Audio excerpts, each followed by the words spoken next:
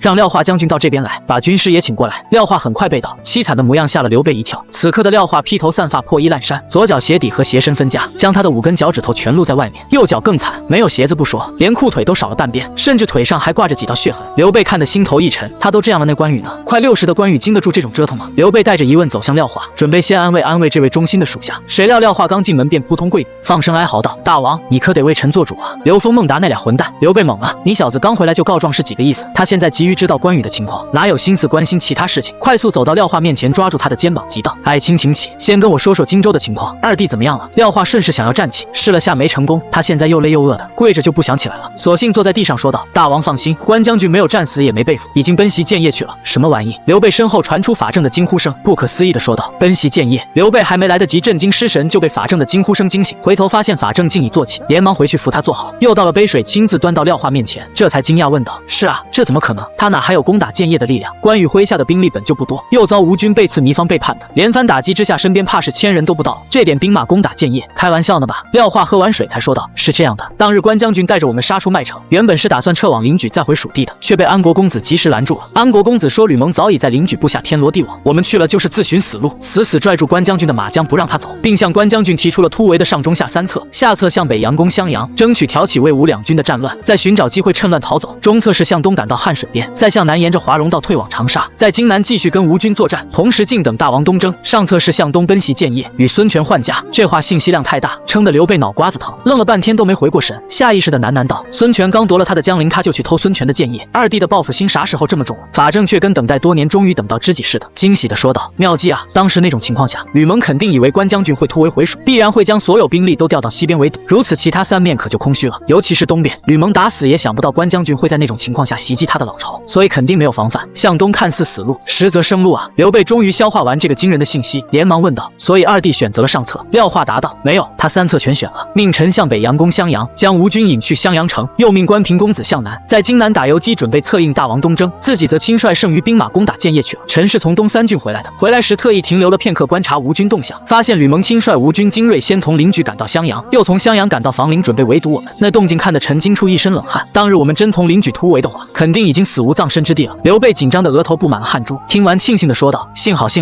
好没去灵举，可是二弟身边只剩那么点人，能拿下建业吗？拿不下的话，他没吃没喝的，又深入敌人腹心，怕是关将军肯定会拿下建业的，说不定这回已经拿下了。法正眼中闪烁着睿智的光芒，笃定说道：因为他选的这个奔袭建业的时机太好了。此时吴军精锐尽在荆州，江东非常空虚，孙权、吕蒙又忙着稳定荆州，防备大王东征和魏军南下，紧张的心都提到嗓子眼上了，根本没时间关注身后。建业又没经历过大战，城内军民没有防备，所以关将军只要顺利穿插到建业城下就算成功了，至于兵力不足更不是问题了。大王莫要忘了，关将军北伐时，江北许多豪强都响应了他若将这群人聚集起来，轻松就能凑够4-5千兵马攻打此时的建业，4-5千人足够了。大王说到这里，法正脸上突然露出一抹不正常的潮红，吓得刘备连忙帮他抚摸胸口并安慰道：孝直你别说了，御医说你需要休息。法正却艰难地抓住他的手臂说道：大王，关将军的能力咱们都是知道的，不出意外，他现在应该已经进入建业城了。孙权以及吴军的家眷都落入他的手中了，而且建业城内粮草充足，关将军完全可以凭借这些粮草招募更多的兵马，这是灭掉东吴的最好机会。请大王立刻率军东征，收复荆州，攻打江东，一统长江以南，再不济也可以借此逼迫孙权退出荆州，重新恢复湘水划界。现在主动权转移到我们手里了，机不可失，时不再来啊，大王！而且今后要多多培养安国公子，那种情况下还能想出反击之法，击中孙权命门。安国公子简直就是鬼才扑！法正没等说完，便一口逆血精准的喷到刘备脸上，然后脑袋一歪，无力的倒了下去。刘备如遭雷击，直接愣在原地。廖化却惊得迅速站起，看着倒在床上的法正，原地懵逼，什么情况？法令军法正官拜尚书令，怎么突然就轰了？这口黑锅不会扣我头上吧？这事还真不怪他，法正得的是心脏病，这种病最重要的就是保持情绪稳定。但廖化带回的消息太惊人，谁听到这种消息，血压能不飙升啊？听到关羽奔袭建业的神操作，法正激动的血压瞬间飙到180，能不嗝屁吗？廖化还没从法正突然去世的震惊中回过神，就见诸葛亮手持羽扇，以100米冲刺的速度赶来房间。诸葛亮正在衙门办公，听到廖化回来并去了法正府邸的消息，立即放下手头事务赶了过来，紧赶慢赶，终于冲进房间，看清房内情景，当场懵逼。此刻廖化宛如乞丐般站在房间，刘备满脸鲜血的立在床边，法正则软绵绵的躺在床上，胸膛没有起伏，明显断气了。这场景怎么看都像是凶案现场。诸葛亮握着羽扇的手僵了半天，才问道：“大王，孝治他。”据御医所说，法正好好调养的话是能撑到过年的，怎么突然就……刚才到底发生了什么？刘备被他的喊声惊醒，抓住法正的肩膀摇晃道：“孝直，孝直。”摇了半天没摇醒。刘备无奈接受了法正去世的事实，却来不及悲伤，而是拉过诸葛亮快速讲述廖化带回的消息以及法正的临终遗言。这些内容信息量太大，诸葛亮摇着羽扇思忖许久，才叹道：“关将军此举简直是神来之笔，如此就可以派使者面见孙权，请他退出江陵，归还荆州了。现在孙权的老巢和家眷都在关羽手里，由不得他不屈服。”刘备龇牙咧嘴没有接茬，他不想跟孙权谈判，而是想要更多，比如整个江东。因此顾左右而言他的说道：“军师言之有理，但出兵东征还是有必要的，至少要形成东征之势，给孙权制造压力。”诸葛亮附和道：“大王说的对，臣这就去筹集粮草，调集兵马。但是大王，此次东征只是造势，您可千万别真的冲过去了。拿下建业虽是消灭东吴的最好机会，但对曹操同样是个好机会。曹贼若是知道关将军夺了建业，不可能没有动作的。该死的曹贼给他们制造的压力太大，大到很多事情他们明知吃亏，也只能打落牙齿往肚里咽。”诸葛亮同样对在北伐关键时刻被刺己方的孙权恨得牙痒痒，但再恨也得忍着，因为跟孙权开战，获益的是曹操。刘备闭眼思忖片刻，痛苦说道：“让邓芝去吧，见到孙权之后不着急谈判，先看看风向再说，再让三弟带兵火速赶到江州待命，我随后过去。”商议完毕，君臣二人离去。在他俩的刻意宣传下，关羽攻打建业的消息很快传开。听到消息的蜀汉群臣集体震惊，纷纷感叹关二爷猛得不像人，刚把曹操打得威震华夏，又在被盟友被刺的情况下端了孙权老巢，这也太溜了。韩信、傅生怕都玩不出这种极限操作了。震撼过后，纷纷展开行动。这是没什么好说的，关羽都拿下建业了，他们不可能待在家里什么都不做，必须做出东征之势以示回应。换句话说，现在不是他们在指挥关羽，而是关羽在指挥他们，他们必须无条件配合关羽的行动。随着刘备一声令下，蜀汉的战争机器再次运转起来。人逢喜事精神爽，在接到关羽的确切消息之后，刘备的病竟然奇迹般的好了。痊愈的刘备没有多待，只准备了3天，便命诸葛亮留守成都，带着赵云、黄权等亲信赶往江州。至于粮草，后续运来就行。蜀道难走，刘备奔波了7、8天才到江州。刚到城下，就跟阆中赶来的张飞撞了个正着。张飞跑到刘备面前，激动说道：“大哥，荆州的事我听说了，二哥竟然端了孙权的老巢，太他妈生猛了！大哥您就说怎么办吧，只要您一声令下，我立刻冲出三峡，收复江陵，去建业跟二哥会合。”其实他们这会并未收到关羽拿下建业的消息，一切都是靠猜的。但刘备相信关羽的能力，更相信法正的判断，相信此刻建业已经落到了关羽手中。但关羽拿下建业之后会怎么做，想要他们怎么配合，他们却无从得知，只能靠猜。看着激动的张飞，刘备苦笑道：“大军还没到齐，粮草还需要时间筹备，关键是曹贼，这个老混蛋肯定会出来搅局，头疼啊！子龙，说说你的想法。”赵云拜道：“臣觉得应该先行出击，至少冲出夷陵秭归，将一道城夺到手里。一道城是江陵的门户，拿下一道进可直扑江陵，退可回到蜀地，让咱们立于不败之地。一道城对汉军太重要了。历史上夷陵之战，刘备就是因为没能及时攻破一道城，才被陆逊堵在夷陵的山地里，等到了火攻击毁。如今关羽拿下建业，汉军不管是想全力东征灭掉江东，还是只想造势，逼迫孙权签订城下之盟，都必须夺回一道城。”张飞附和道：“我同意子龙的想法，咱们都收到了建业沦陷的消息，驻守秭归的陆逊肯定也收到了，但我估计他不敢将这个消息告诉麾下士兵，所以我建议趁等待粮草的机会，派出密探，将建业沦陷的消息快速扩散出去，借此瓦解陆逊的军心，等大军粮草一到就冲出三峡。”刘备点头道：“就这么办。”同时派斥候打探荆州的消息，联系荆州的士卒。我就不信孙权连老巢都丢了，荆州士卒还会给他卖命。商定好计策，刘备便在江州待了下来，一边打探荆州的消息，一边等待后方的兵马粮草。这一等又是10天，距离廖化归来已经20多天了，所有事情终于准备妥当，刘备终于开始行动，命张飞为先锋，率领水军攻打秭归。这天在教场上举办完誓师大会，张飞朝刘备抱拳拜道：“大哥，我先去了，你等我好消。”话未说完，就听见有人喊道：“大王，周仓将军回来了！周仓将军回来了！”刘备双眼猛地瞪大，惊喜地回应道：“将周仓将军带到教场来。”用脚后跟想也知道周仓是关羽派回来报信的，让贴身侍卫周仓亲自送信，可见关羽对这条消息的重视程度。等了这么多天，终于等到关羽的确切消息，刘备怎能不激动？在士兵的带领下，周仓很快出现在了教场。刘备、张飞等人同时抬头，看清周仓的容颜，齐齐瞪大了眼。现在的周仓比当日的廖化还惨，惨的现场没一个人认得出来。周仓却认出了刘备，跑到刘备面前扑通跪地，满脸委屈地说道：“大王，吴军太他妈不是东西了！他们白衣渡江破坏规矩之后，便在沿途哨卡加强了防范，现在过关的不管什么身份都会遭到哨兵的严格盘查。我这一路太难了，差点就见不到您了。刘备，你个臭小子，不知道我最着急的是什么吗？寡人知道你委屈，但你能不能先告诉我二弟的消息再委屈？”刘备无奈，快步走到周仓面前，也不嫌脏，扶起他安慰道：“没事了，到家了，一切都过去了。对了，二弟那边怎么样了？”周仓抹着眼泪说道：“关将军已经顺利拿下建业城，他请求大王不要东征，立刻率军北伐关中。”啥？刘备猛逼道：“啥玩意？北伐关中？你现在被人堵在建业城，围得里3层外3层，上天无路入地无门的，却不让我去救你，反而让我掉头攻打关中。”刘备再一次被关羽的骚操作给震惊到，这个红脸贼怎么越老越疯？这不妥妥250吗？刘备恨铁不成钢的正想呵斥，话到嘴边突然意识到什么，连忙扭头观察，确定附近侍卫都没听到之后，抓住周仓的手说道：“走，借一步说话。”说完命大军原地等待，拉着周仓直奔中军帅长，又命亲兵统领陈道亲自守门，禁止任何人靠近。这才问道：“周仓，把二弟的原话给我复述一遍。老刘可是底层杀出来的帝王，什么样的大风大浪没见过？”虽然震惊关羽的操作，但也很快意识到了关羽的目的和攻打关中的好处，忙将周仓拉进帐中询问详情。询问的同时，死死盯着周仓眼睛，紧张的呼吸都急促了几分。因为关羽这个提议太好了，目前包括曹操、孙权在内，所有人的目光全都集中在建业。收到消息的曹操肯定开始筹集粮草兵马，准备南下了。如此，关中可就空虚了。这个时候北伐关中，跟关羽当日奔袭建业有异曲同工之妙了，甚至比奔袭关中更精妙。因为北伐失败，他有退路，关羽却没退路。二弟这是想用自己的命为他创造北伐机会。周仓答道：“这是安国公子的建议。安国公子说，利用建业将魏吴两军全吸引过来，这样关中就空虚了，大王北伐就事半功倍了。等曹操反应过来再去救援关中已经晚了。将军说建业城内粮草充足，就算魏吴两军同时打来，他也有信心坚守1年半载。请大王千万不要错过机会，不要顾忌他安心北伐。”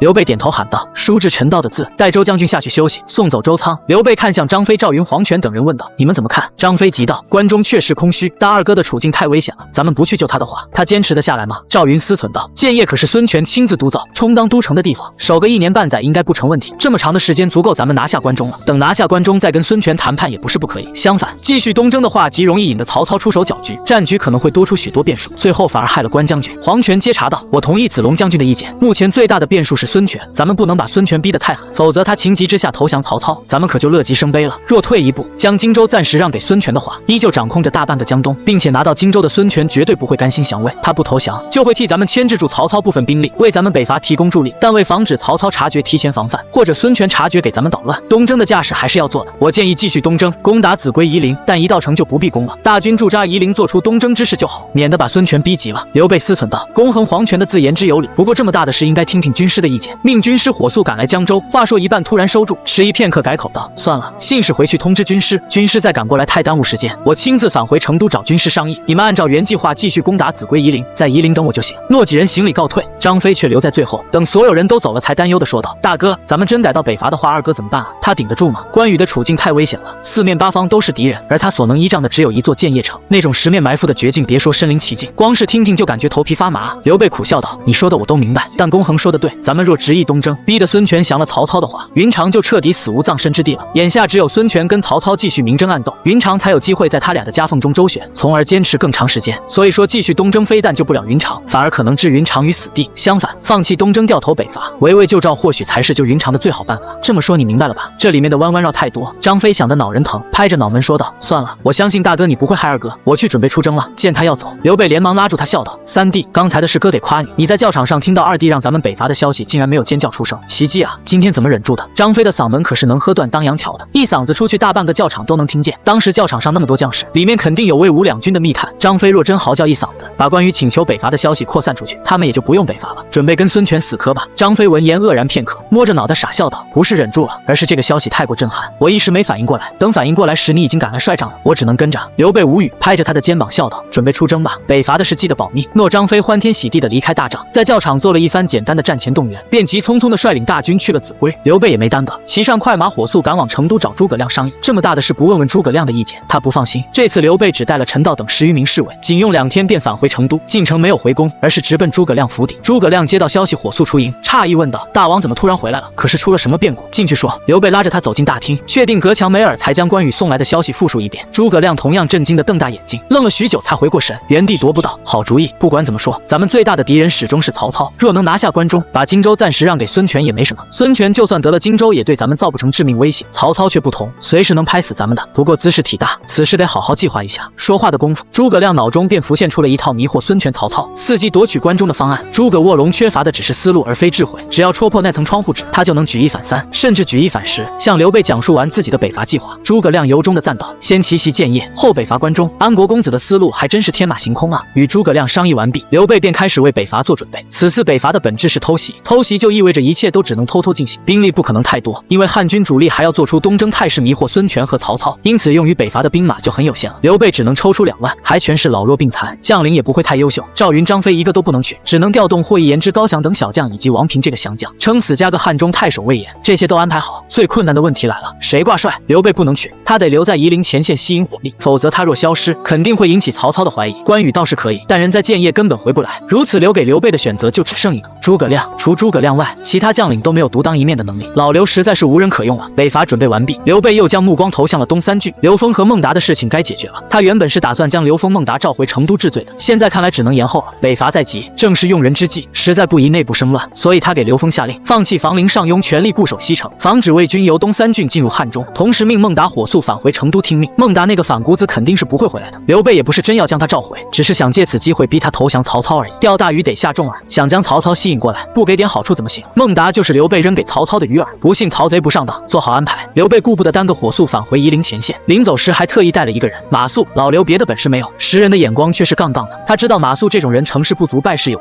自己不带走就得被诸葛亮带去。北伐这么重要的事，他可不敢让马谡给搞砸了。建业决定死守的关羽只休息一晚，便开始清理城中隐患，拿着名单将张昭、孙绍等不愿投降的顽固分子全部送出城，同时发布公告，请其他不愿投降的官员自行离开，没路费的可以找他领盘缠，借此再刷一波人望。司马王府也没闲着，在各处城门都设置了募兵点，开始招兵买马。关羽在民间的威望太高，百姓得知纷纷赶来应征，一时之间应者云从。这里面肯定有吴军和魏军的密探，但王府不在乎，区区密探，他有的是办法收拾。所有人都忙得脚不沾地，你却将目光投向了另一个风水宝地——监狱。你要出城游击策应关羽，缓解守城压力，还要打通荆南通道，跟关平建立联系，难度相当的大。执行高难度任务需要神一样的队友，在关羽身边找不到，只能想其他办法了。所以你便将目光投向了监狱这个人才聚集地，准备在里面挑选一批既有能力又对东吴有怨气的人才加入。中午时分，你走进牢房，惊讶地发现里面竟然人满为患，囚犯全都披头散发，浑浑噩噩的，对你这样的陌生人提不起丝毫兴趣。唯有一人拍打着栅栏说道：“将军，我没罪，我是冤枉的。”你揶揄道：“喊啥？冤枉你的人能不知道你冤枉吗？”恶难人愣住，其他囚犯却同时抬头对他怒目而视：“你个可恶的小娃娃，是来侮辱我们的吗？”你被他们瞪得有些不自然，连忙介绍道：“我叫关兴，我爹是汉寿亭侯关羽，你们听说过吧？”众囚齐齐愣住，片刻之后，喊冤的中年率先反应过来，惊喜说道：“关将军光复建业了，这么说我的冤屈能申诉了？”中年惊呼的同时，伸出不知多久没洗的脏手，抓住你的衣襟，急切说道：“禀少将军，卑职谢冲2年前被举为孝廉，与吴郡朱氏出身的朱红竞争乌商县令。朱红是个没底线的废物，竞争不过就使盘外招，趁我跟兄长聚会醉酒杀我兄长不说，还派人掳走我嫂嫂扔到我床上。我早晨醒来还没明白怎么回事，就被冲进屋的衙役堵了个正着，然后我就以因惦记嫂嫂而谋害兄长的罪名关进这里，直到今天。对此我是百口莫辩的。天可怜见，那是我亲嫂嫂，我怎么说也是读圣贤书的人，怎么可能做出那种有悖人伦的事情？”谢冲没等说完便红了眼，他恨呢，你听得很不是滋味，心头涌出一股不怎么美好的回忆。你前世原本是要升队长的，所有手续都办完了，结果上任前一天，突然冒出一个不认识的混蛋把你给顶了，这是直到现在你还耿耿于怀。无奈叹息道：“你们谁还有冤屈，说出来听听呗。”众囚集体沉默，住这里的哪个没有冤屈？但不是每个人都愿意将伤口揭开给别人看的。你见众囚弹性不大，索性笑道：“干聊确实没意思，咱们边吃边聊吧。”说完朝外勾了勾手，2名士兵推来一辆架子车，车上摆着10几层高的蒸笼，蒸笼缝隙里不断冒着热气。众囚看向蒸笼的眼神满是好奇，有些人的腹部更是发出了不争气的抗议。他们饿啊！牢房伙食可不管饱，饿死那是家常便饭。你揭开蒸笼，从喷薄而出的白雾中抓出一物扔给谢冲，说道：“这是我天没亮就起床亲手给你们做的见面礼，尝尝合不合口味。对了，这东西叫做包子，里面有馅的，刚出锅的包子可是很烫的。”谢冲被烫得滋啦乱叫，却死不撒手，皮肤烫红了都没丢弃，适应热度后迫不及待地送进嘴里。其他囚犯看得狂咽口水，齐声问道：“好吃不？”谢冲吸溜着说道：“好吃，太好吃了，里面竟还有咸菜和豆腐。天可怜见，我已经2年没吃过咸菜豆腐了，吃完这顿死也值了。”说完再次狼吞虎咽。众囚则齐齐看向你，眼中满是渴求。你让他们排队领取，并好心提醒道：“慢点吃，别噎着，噎死了我不成杀人凶手了吗？”这话很欠揍，众囚却默契干饭，全当没听见。谢冲冲最先吃完，又要一个好奇问道：“少将军，这包子是怎么做出来的？简直太好吃了！”你笑道：“就是普通的吃食，没啥好说的。咱还是先聊正事吧。你们都是因为什么进来的？”众球这次没再保持沉默，对视片刻一名30出头的男子说道：“卑职孟俊，涿郡人士游侠出身，半年前从洛阳弄到10匹战马，准备运到建业卖个好价，然后回家盖房娶媳妇的。谁料本地帮会不讲武德，拿了战马不给钱不说，还罗织罪名将我扔进了监牢，太